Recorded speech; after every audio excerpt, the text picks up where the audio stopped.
As a librarian, I'm interested in the changing dynamics of journal publishing and the scholarly communication issue. What shifts have you seen from the perspective of researcher and writer, reviewer, and editor? Right. Well, there's probably two dominant shifts since I started, and it's been a few years ago. Obviously, the technology is amazing. It's totally different. Back when I started out, I won't, tell you that we chiseled things on stone tablets, but we didn't have the internet.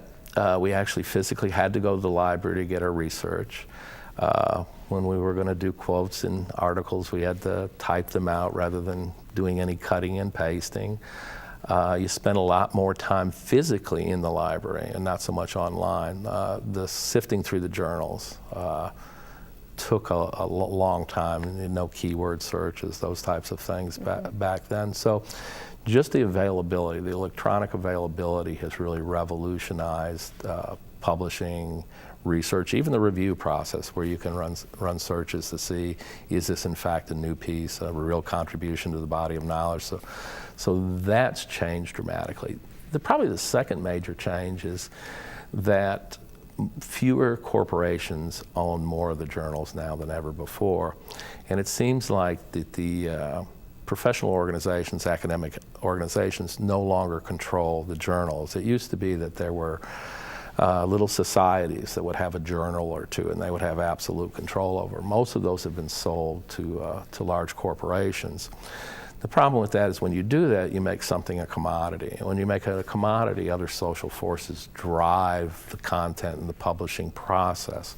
So while on the one hand, it's made it a more efficient process, on the other hand, it's actually made it a product. So you're having to produce something with some regularity, the page lengths change, the content changes, market forces begin to drive part of the process.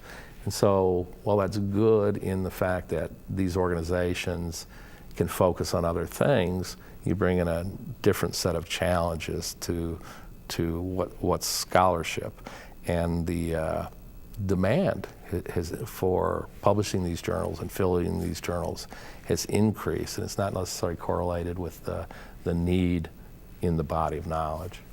Very interesting, thank you. Mm-hmm. How does your scholarship and your service impact your teaching? Oh, it's a major component of it. I think you can't be a good teacher without being an engaged scholar. Service is always an opportunity for research. Many of the agencies that we work with, or when you go out in the community, those are natural opportunities to collect data, to do research. Often you don't have entourage to any other way other than doing a service project to these agencies. And when you build those social relationships and you build a rapport with people and groups in the community or agencies, in the case of criminal justice, you have natural access to data that other people wouldn't have. So you use those opportunities to further your scholarship through service, but then you bring those experiences back to the classroom. You can actually link this stuff in these journals, that collect dust, to students' real lives, to the occupation, to the things that they want to study. So it should enrich the classroom, it should enrich the teaching experience. I think there's a little bit of a myth about the egghead professor who just does research and can't deliver a coherent lecture. Being out and engaging in practice enriches theory and enriches the classroom experience for our students.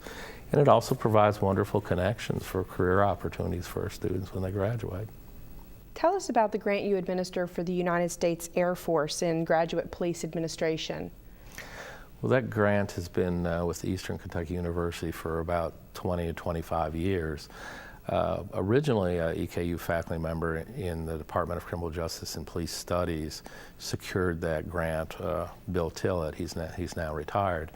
After he retired, I inherited that grant. It's a 5-year contract with the United States Air Force to train and provide graduate education from some of its top-level commanders.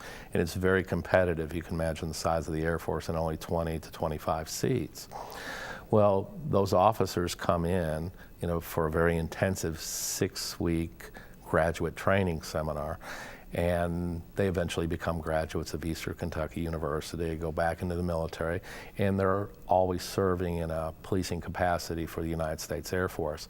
So we have graduates of that program all over the world and connections with the United States Air Force because of that 5-year renewable grant. Sure, thank you. It's very interesting. Thank you. That's it for this edition of Focus on Scholarship. I'd like to thank our guest, Vic Kappeler. You can find copies of Dr. Kappeler's books in the Justice and Safety Library and in the Barnes & Noble bookstores. Please join us next time as we continue to raise awareness and celebrate the scholarly and creative achievements of Eastern Kentucky University's faculty and staff.